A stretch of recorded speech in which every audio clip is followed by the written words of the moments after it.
Tess spends the night in a rental house where she meets a mysterious young man. When she discovers a labyrinthian maze of tunnels beneath the house, she must escape the horrors inside to save her life. On a stormy night in Detroit, Tess arrives at 476 Barbary, the rental house she booked while she's in town for a job interview. When she opens the lockbox containing the keys, she finds that they're missing. She calls the property manager, Bonnie, who doesn't answer. Tess looks around at the other houses and wonders why no lights are on. She returns to the car and, seconds later, sees the light from a window. Keith answers the door, so Tess asks him who he is. He says he's renting the place and they realize they've been double booked. He asks if she'd like to come inside and she hesitates for a moment but eventually enters. Inside, Tess asks Keith to pull up his reservation email so she can check it. He's slightly annoyed by her request but searches for his phone while she heads to the bathroom. She passes the bedroom where she sees the disheveled sheets on the bed. In the bathroom, she sees Keith's electric toothbrush on the floor. In the living room, Keith startles Tess when he shows her the email. She sees his valid reservation and the two are unsure how to proceed. Tess says she'll find somewhere else to stay, but Keith suggests she stay in the house while searching for a hotel. Minutes later, Keith offers to make her some tea and shows her a bottle of wine the renters left. Tess is unsuccessful in her search for a hotel, and Keith remembers there's a medical convention explaining the no vacancies. He recommends she take the bedroom, and he'll sleep on the couch for the night. She tries to decline, but he insists, then she confesses her problem with unclean sheets. Moments later, the sheets spin in the washer as Keith carries Tess's luggage inside. Tess goes to the bedroom and spots Keith's wallet on a table. She finds his driver's license and takes a picture of it. Later, she hands Keith his wallet before heading to the bathroom to wash up. Keith waits for Tess at the kitchen table. He wants to open the wine while she's there so she'll see he didn't put anything in it. She sits across from him and he pours himself a glass of wine. He asks why she's in Detroit, and she says she has a job interview tomorrow with Catherine James, a documentary filmmaker. Later, Tess shares her history of letting her previous partners walk all over her. She believes being a woman is more difficult because they must always be careful, while men can go through life recklessly and be fine. When the laundry finishes, Keith helps Tess with the bedding, and she finds his goofy personality charming. Afterward, they say their goodnights before he closes the door. That night, Tess wakes up when she hears a strange noise from the hallway. When she turns around, she sees the door ajar and Keith asleep on the couch. She hears Keith talking in his sleep. She approaches him as the basement door quietly closes behind her. Tess touches Keith's arm and he jolts awake, surprising her. She asks if he opened her door, and he says no, so she apologizes and returns to the bedroom. The following day, Tess finds Keith's note wishing her luck on the interview. Outside the house, Tess places the keys in the lockbox. She sees the rundown houses on the street, wondering why none of them had any lights on. Tess stares at Keith's driver's license picture in a coffee shop and smiles. Seconds later, Catherine enters, and they begin the interview. After the positive meeting, Tess mentions she's staying in Brightmoor and Catherine warns her about the area. When Tess returns to the house, a homeless man chases her, and she's able to close the door just as the man reaches it. The man wants her to leave the house, but she fearfully tells him to go away. Minutes later, Tess reports the man to the police, but they have no available units. In the bathroom, Tess calms herself down and sits on the toilet. When she sees no toilet paper, she searches the house. In the basement, she finds the toilet paper at the bottom of the stairs and grabs a roll.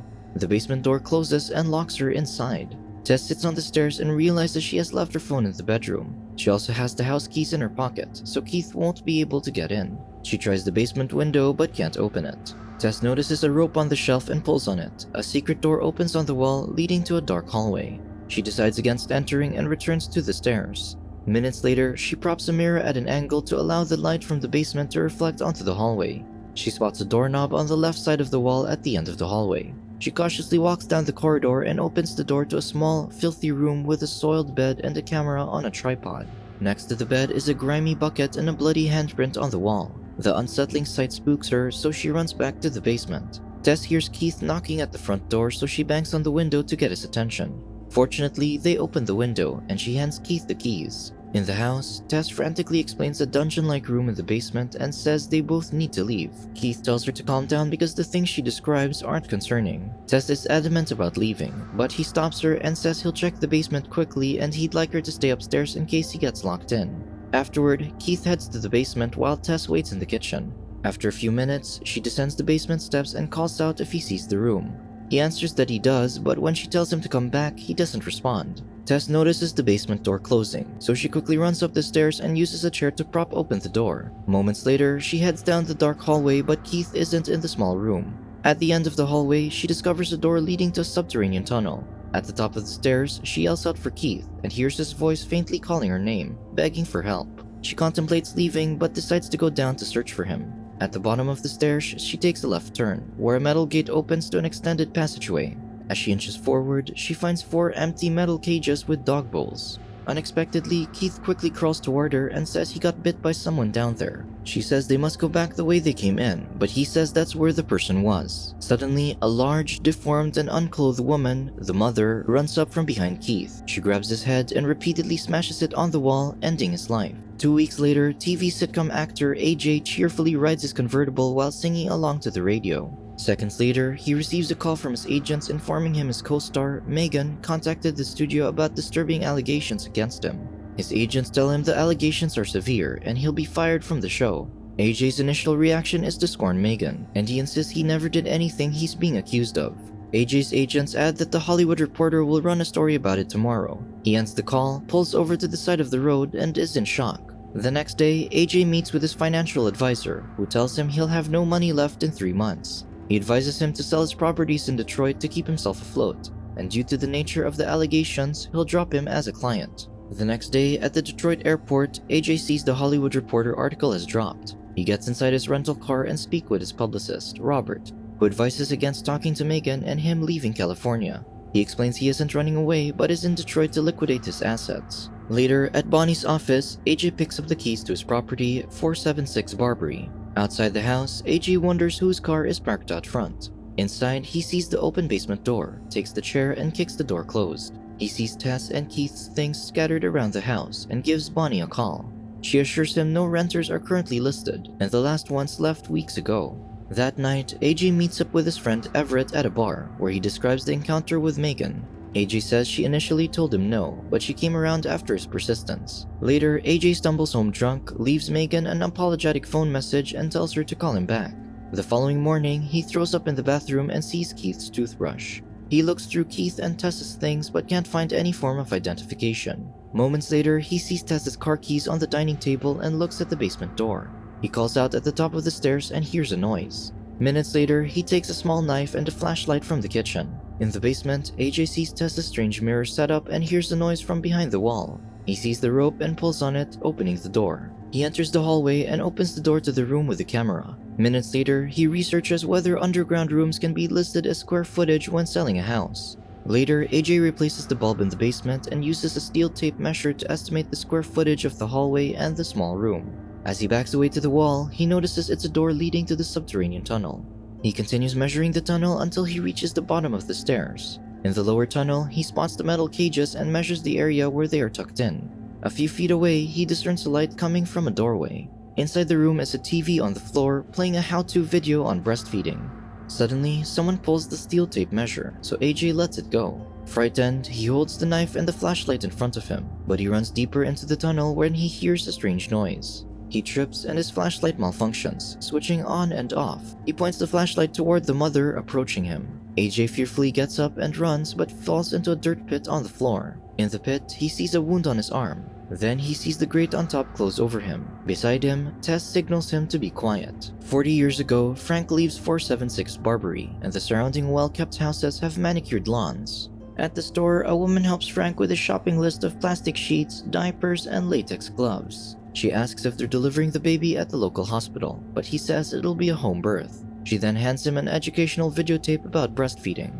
Frank spots a woman wearing a yellow dress across the street in the parking lot. He follows her car home and parks a few houses away. He then grabs a power company uniform from the trunk of his car. Minutes later, Frank knocks on the woman's door and pretends to check the house for any power problems. He unlocks the bathroom window before leaving the house.